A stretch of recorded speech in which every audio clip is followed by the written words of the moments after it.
Welcome to the Real News Network. I'm Jessica Devereaux in Baltimore. On Monday, protesters filled the streets of Ferguson, Missouri after nightfall to demonstrate against the killing of unarmed teen Michael Brown by police officer Darren Wilson. At least 31 people were arrested and 2 were shot. This came after Missouri Governor Jay Nixon lifted a curfew in the area. But in an attempt to push the crowds back, police deployed noisemakers in armored vehicles, while police officers fired tear gas and flash grenades at the crowd. We reached Jessica Lee, who's an attorney with the Center for Constitutional Rights, since she traveled to Ferguson as a human rights observer. She said she witnessed police attacking peaceful protesters. They were here to ensure peace and security. They did the exact opposite. What I saw was a line of police all the way up and down Florissant Street, which is one of the main thoroughfares in Ferguson and has been sort of an impromptu rallying space for people. Now, the street had been blocked off, as it has been for many nights, for people to protest. And people were just marching. There were families out. I was marching along with several hundred others, but I was in a mix with a group who was there from a family reunion. They brought the kids down to participate in a protest. And it really was peaceful. People were in high spirits. People were talking with one another, but at this entire time, we're just surrounded by a swarm of police. And it quickly turned into absolute chaos and attacks on families. It's incredibly concerning for the right to assemble and the right to free speech. You know, there's just no guarantee of safety here anymore. You can't even walk down the street with a quiet crowd 3 hours before curfew. So you can't do that. You don't have any communication right now from the police to the crowds. And we weren't warned at any point that this was going to happen. And the consensus of the people who I spoke to while we were there was that because this was before curfew and because the street was blocked off for this sort of activity, people thought they were safe. And since you don't have that sense of safety anymore, there's a real chilling effect on protests, which I think is violative of the right to assembly and the right to free speech. And of course, there's other concerns. If this press zone was hit by tear gas, the mainstream media is definitely going to be chilled in reporting. They're going to step back. And there are going to be stories which simply aren't being told because the press are also afraid for their safety. The people here are doing really an incredible job at organizing themselves. I think on the outside, everyone has a perception that there's looting and rioting. The absolute vast majority of people are just everyday citizens expressing their frustration with what seems to have been a very, very long history of intense brutality by the police here. And they have organized at every level. I mean, there's people who direct traffic around the areas of protests. There are peacekeepers who keep the crowds peaceful and happy and calm with one another. It's just really at every level, people are organizing themselves to stay safe, but also organizing to get the message out that there needs to be justice for Mike Brown's death. And so I hope that story gets out because it's not what you see on the regular news. There are people working very, very hard who love their community and want to see it thrive. But the protesters in Ferguson say they are not going anywhere until there is justice for Michael Brown. A preliminary private autopsy of Michael Brown showed that he was shot at least 6 times, including twice in the head. His family's lawyer said that the report supports eyewitness statements that he was trying to surrender. Now joining us to get his take on these recent developments is our guest, Glen Ford. He's the co-founder and executive editor of the Black Agenda Report, and he's a regular contributor to The Real News. Thanks for being with us, Glen. Oh, thank you for allowing me to be here. So, Glen, let's start off by discussing the situation on the ground between the police and protesters. You heard what Jessica Lee observed on the ground. What do you think is important for our viewers to consider when they see images of these police clashes between protesters? Well, there's been a lot made in the corporate media, and I suppose it's a good thing that folks are talking about the militarization of the police. that the scenes that we see in Ferguson look like they might be in Gaza or in occupied Iraq when the U.S. troops were there. But, they look like Gaza and they look like Iraq and they look like occupation because that is, in fact, what the police presence is in Ferguson and in Black population centers across the United States and has been that way for generations. So there's nothing strange about the police behaving and dressing like an occupation force. That, in fact, is their job.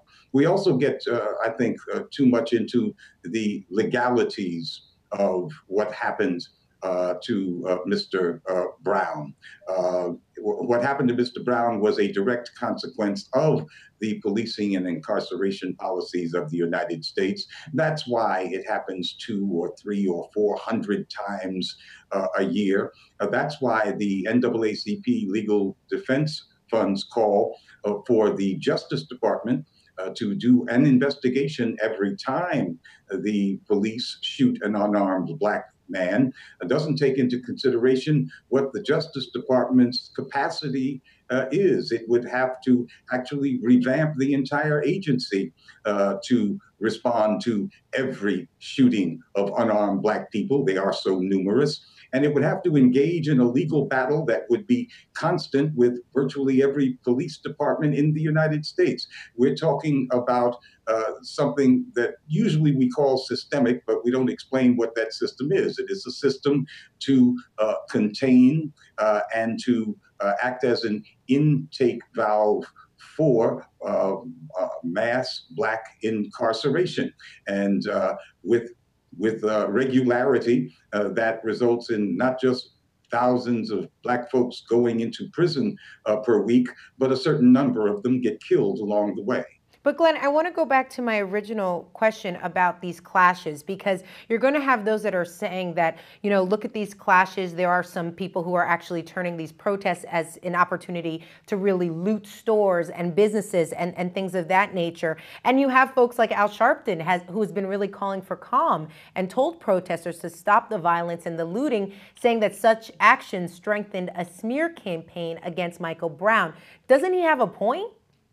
No, he doesn't have a point, and calm hasn't gotten us anywhere in the last 45 years. We have to pick up a conversation that was interrupted in the late 60s when this militarization of the police began, when Black folks trusted in the newly emerging class of Black politicians to somehow solve the problem of the conflicts with police who were acting back then as an occupying army.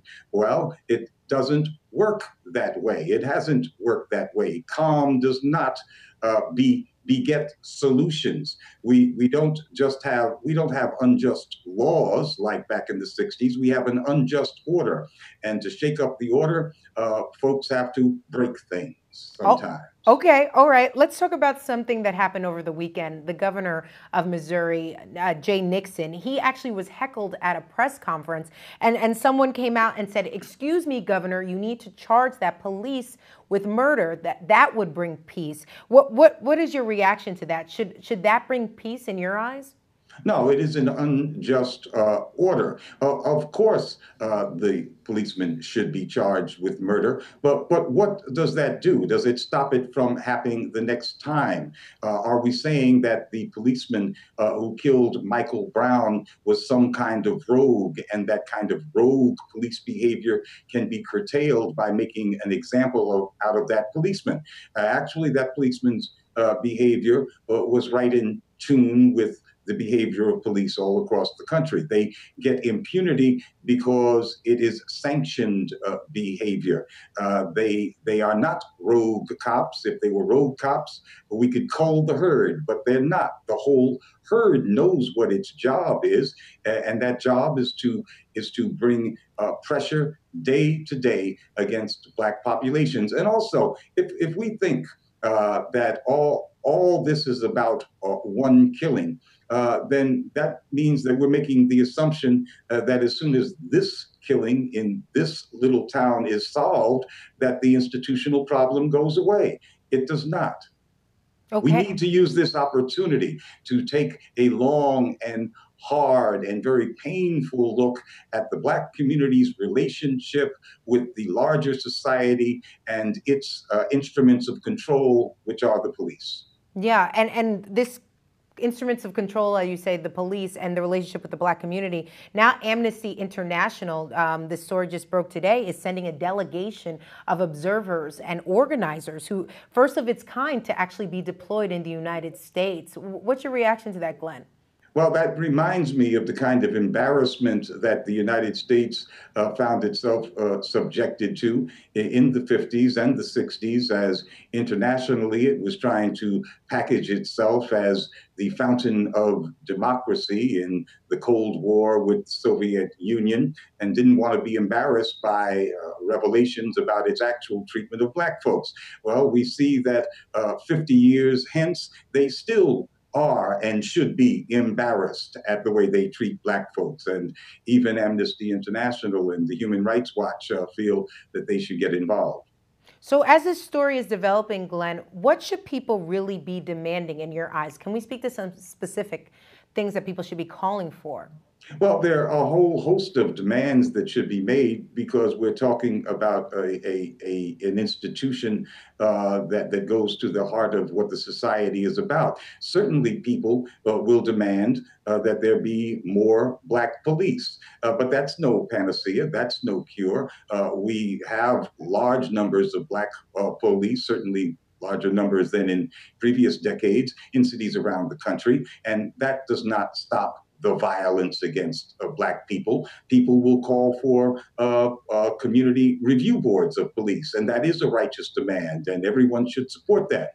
But there are a number of cities that have community review boards of one kind or another, and that has not stopped the police from committing these kinds of atrocities on a regular basis. So reforms like this, just like the demand for swift prosecution of the particular officer in Ferguson, should always be supported. But there should be no illusions that goes to the heart of the problem, and that the problem will continue unless there is a wholesale reevaluation and reordering of the relationship between police and the community. And that's very, very different than review boards and more diversity. You know, in New Orleans, which now has a heavily Black police department, not as Black as it should be, but Black policemen have been implicated in many assassinations and injustices against the Black community.